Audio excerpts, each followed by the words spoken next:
আপোনালোকে কান্ধলি মাছ চিনি পায় নহয়? কান্ধলি মাছ পাকিস্তান ক্ৰিকেট বৰ্ডখনো এতিয়া কান্ধলি মাছৰ দৰে ভাৰত যেতিয়া আমাৰ ইয়ালৈ অহা নাছিলে চেম্পিয়ন ট্ৰফি খেলিবলৈ, সেইবাবে আমিও নাযাওঁ ভাৰতত T20 বিশ্বকাপ খেলিবলৈ।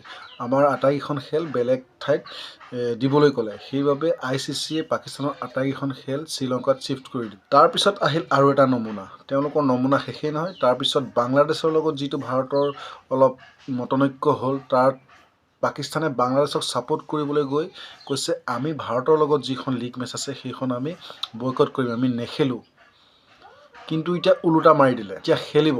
एकदम इन्होंने वक्त बदल दिया, जज्बात बदल दिए, जिंदगी बदल दी। যদি ইণ্ডিয়াৰ লগত খেলখন খেলিবলৈ লাগে, পাকিস্তানে 3টা চৰ্ত ৰাখিছিলে ICCৰ ওপৰত। চৰ্তটো হৈছিলে যিটো ৰেভিনিউ পায় ৰেভিনিউটো বৃদ্ধি কৰিব লাগে, আৰু ৰেভিনিউটো বৃদ্ধি কৰিলে তেওঁলোকে ভাবিছিলে আমাৰ আৰু 2টা চৰ্ত আছিল। দ্বিতীয়টো চৰ্ত হৈছে বায়লেটৰ ছিৰিজ ভাৰতৰ লগত যি 13 চনৰ পৰা খেলা নাই, সেই শৃংখলা আকৌ আৰম্ভ কৰিবলৈ চৰ্তটো আগবঢ়াইছিলে। তাৰপিছতে যি এছিয়া কাপত ভাৰতে হেণ্ডশ্বেক কৰা নাছিল, সেই হেণ্ডশ্বেক আকৌ কৰিব লাগিব বুলি তেওঁলোকে এটা দাবী জনাইছিলে ICCক, কিন্তু ICCয়ে সকলো দাবী নাকচ কৰিলে। गजब बेइज्जती है। শেষত পাকিস্তানে এটাই দাবী জনাইছে, বিৰিয়ানী খুৱাব লাগিব, বিৰিয়ানী খোৱালেহে খেলিম।